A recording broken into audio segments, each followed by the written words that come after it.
के लिए मैं आपका धन्यवाद देता हूं। माननीय अध्यक्ष महोदय, विधानसभा चुनाव में जनता जनार्दन के मताधिकार ने माननीय प्रधानमंत्री जी की नरेंद्र मोदी की गारंटियों पर विश्वास करके हमें जनता का सेवा करने का अवसर प्रदान किया। लोकतंत्र में जन समस्याओं का निराकरण करना ही हमारा प्रमुख ध्येय है। विगत 5 वर्षों में पूर्ववर्ती सरकार के आंतरिक अंतर्विरोध और खींचतान ने राज्य के विकासोन्मुख नीति एवं निर्णय को असमता के कारण ही आज आप विपक्ष में बैठे हैं। हमारा संकल्प सबका विकास, सबका विश्वास, सबका प्रयास के मूल मंत्र को ध्यान में रखते हुए राजस्थान और विकसित भारत 2047 के संकल्प को पूरा करने का प्रयास करेगा।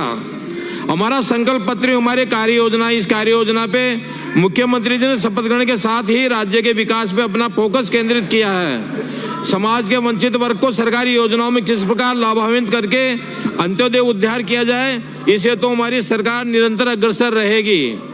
माननीय अध्यक्ष महोदय, इस अवसर पे मैं आभार व्यक्त करता हूं कि निवाई पिवली की जनता को, जिन्होंने मुझे राजस्थान की सबसे बड़ी पंचायत में भेजकर क्षेत्र की समस्याओं को उठाने के लिए चुना।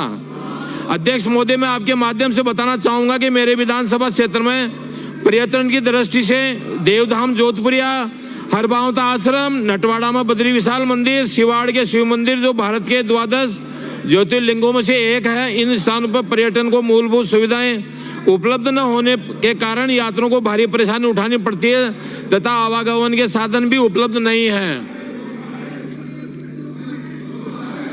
पूर्ववर्ती कांग्रेस सरकार द्वारा निवाई में फूड पार्क का बनाना एवं प्रतियोगी परीक्षाओं में इस संबंध में प्रश्न तक पूछा गया, जबकि निवाई में आज दिन तक कोई फूड पार्क स्थापित नहीं हुआ है।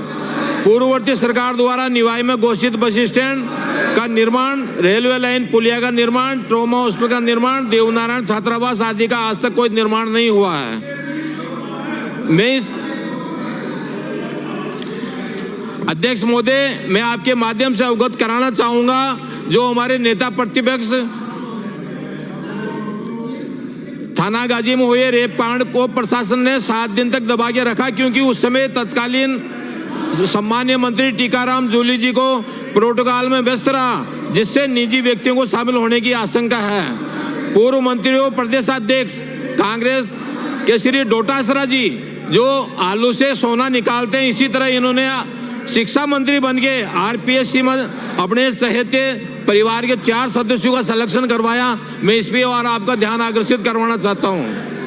माननीय अध्यक्ष महोदय, तुष्टीकरण की राजनीति के संदर्भ में सम्मानीय सदस्य मेरे जुबेर खान जी को धन्यवाद देता हूं कि इन्होंने आज़ादी में मुसलमानों का महत्व तो बताया, लेकिन यह नहीं बताया कि मेवात क्षेत्र में सबसे ज्यादा अपराध हुए हैं, जिसमें साइबर क्राइम में तो जामतोड़ा तक को पीछे छोड़ दिया। मेवात क्षेत्र को हिंदुओं से पलायन हो रहा है तथा हिंदू मंदिरों को तोड़ा जा रहा है। साथ ही मेवात में धर्मांतरण ही नहीं अपितु संगठित अपराध को चरम पे है। हिंदुओं का पलायन तो सुप्रीम कोर्ट तक की याचिका दायर हुई है। मेवात ब्रजमंडल का वह क्षेत्र है जहां पाकिस्तान के समर्थन में नारे लगाए जाते हैं। मेवाड़ क्षेत्र में ठगों द्वारा अपने घरों में एटीएम लगाए हुए हैं तथा बैंकों में फर्जी खाते खुलवाए हुए हैं, जिसमें करीब 200 करोड़ की ठगी का अनुमान है। करौली हिंसा में पीएफआई मामलों में पूर्ववर्ती कांग्रेस सरकार द्वारा की गई मदद सबके सामने आ चुकी है, जिसमें 10 से अधिक मुकदमे वाले व्यक्ति को गहलोत सरकार द्वारा 25 लाख रुपए का अनुदान दिया गया। अध्यक्ष महोदय, मैं आपके माध्यम से बताना चाहूंगा कि मेवात क्षेत्र राजनीतिक संरक्षण के कारण गोकशी, वाहन चोरी, लूट डकैती से लेकर साइबर क्राइम तक का गढ़ बन चुका है।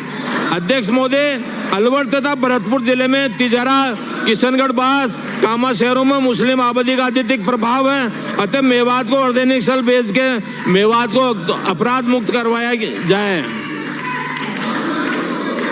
अध्यक्ष महोदय, मैं आपसे रफीक खान जी को धन्यवाद देता हूं कि इन्होंने कोरोना काल में समाज सेवी हाजी रफ्तार अली की अंतिम यात्रा में 15,000 लोगों को जुटवाया। इस संबंध में रामगंज थाने में रफीक खान जी तथा 11 अन्य के खिलाफ नामजद मुकदमे दर्ज हुए हैं, जबकि हाजी साहब की स्वयं की अपील पर ही ईद का जुलूस तक रोका गया।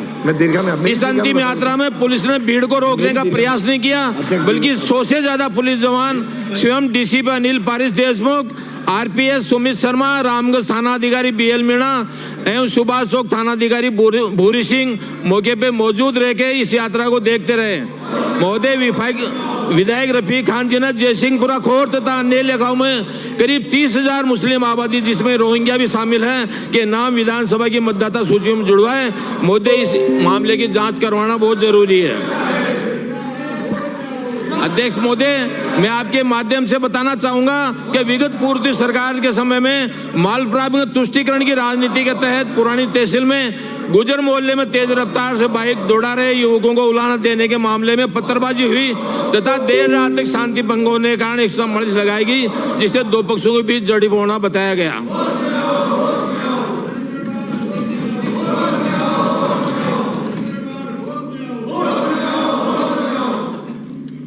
अध्यक्ष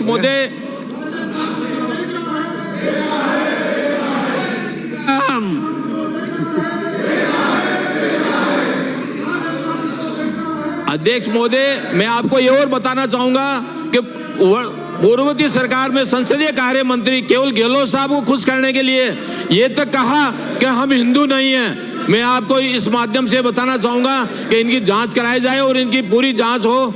मैं आपने मेरे को समय दिया, इसके लिए बहुत बहुत धन्यवाद। श्री रफीक खान, आप सबसे एक बार पुनः अपील कर रहा हूं, अपने सीटों पे जाइए। आपके सदस्य बोलने वाले हैं, नहीं तो फिर किसी का नंबर नहीं आएगा। एक बार पुनः आपसे आग्रह कर रहा हूं, अपनी सीटों पे जाओ। आपका प्रोटेस्ट हो गया, आपकी बात आ गई, अपनी सीटों पे लौटे। आप सबसे निवेदन कर रहा हूं, अपनी सीटों पे लौटे, नहीं तो मुझे आगे बढ़ना पड़ेगा कार्रवाई में। आपसे पुनः निवेदन है,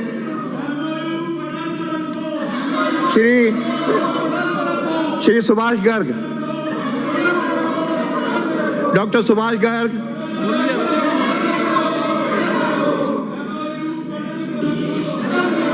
डॉक्टर रितु